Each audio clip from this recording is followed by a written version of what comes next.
Issue হইলো, আমি নাবিলের কাজ করি, ওদের ফাইন্যান্সিয়াল কাজ করি, অ্যাডভাইজার হিসেবে করি। একটা জমি রেজিস্ট্রি করছে ওনারা তেজগাঁ। কারা? আপনি নাবিল গ্রুপ। আচ্ছা। হ্যাঁ, রেজিস্ট্রি করছে। ওই সাংবাদিক আপনার দোকানের টিম গিয়া ওই রেজিস্টারে ধরেন ব্ল্যাকমেল করতেছে, আপনি করছেন, সে করছেন। হ্যাঁ, রেজিস্টার বলতে কথা দেবে আমি ইয়ে আর কি, সাব রেজিস্টার।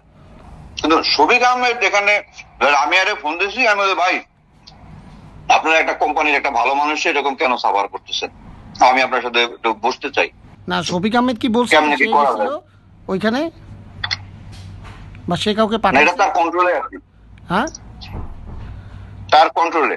হ্যাঁ, পরে হয় না, ধরেন কন্ট্রোলে বলে তো আমার তাকে আত্মসমর্পণ করতেই হয়, তাই না? মানে তার কন্ট্রোলে বলতে মানে যে রিপোর্টার গেছে সেটা তার কন্ট্রোলে আছে আর কি, এইটা? আর যে রিপোর্টার গেছে বা যে নিউজটা হবে, নাবিল নিয়ে আর নিউজ হবে কিনা হবে না, এটা ভাইয়ের কন্ট্রোলে। হ্যাঁ, তো সেজন্য আপনি একটা দায়িত্ব দেই। না, ঠিক আছে, সেজন্য কি করতে হবে আপনার? একটা পেমেন্ট করতে হবে আর কি। সাব রেজিস্ট্রারের কাছে আপনার নাকি যে রিপোর্টার গেছিল সে নাকি 20 লাখ চাইছে। মালিকের কথা হলো যে ভাই আমার জীবনে আমি অনেক টাকা নষ্ট করছি, সাব রেজিস্ট্রারের কাছে যদি 20 লাখ টাকা চাইতে, ওর নামে একটা রিপোর্ট করলে ধরে বদলি করে দেবে, ওখানে যদি টাকা দেওয়া লাগে আমি টাকাটা দিয়ে দেবো। মানে মালিক এতটা পজিটিভ।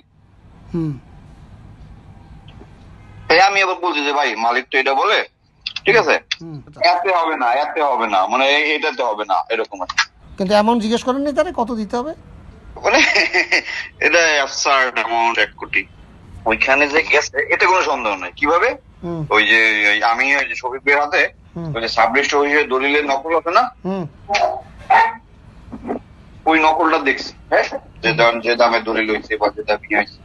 আর কে ছিল? আর কেউ ছিল?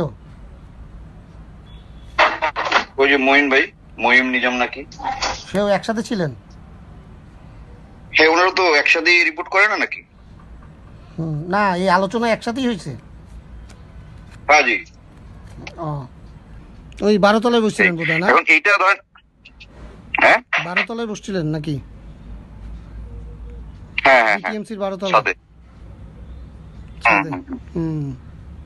আমি যতটুকু জানি যে ওনারা এরকম একটা জমির দলিলে 1.5 কোটি টাকা নিছে কারো কাছ থেকে, আমাদের বিশ্বস্ত সূত্রে একটা বলছে।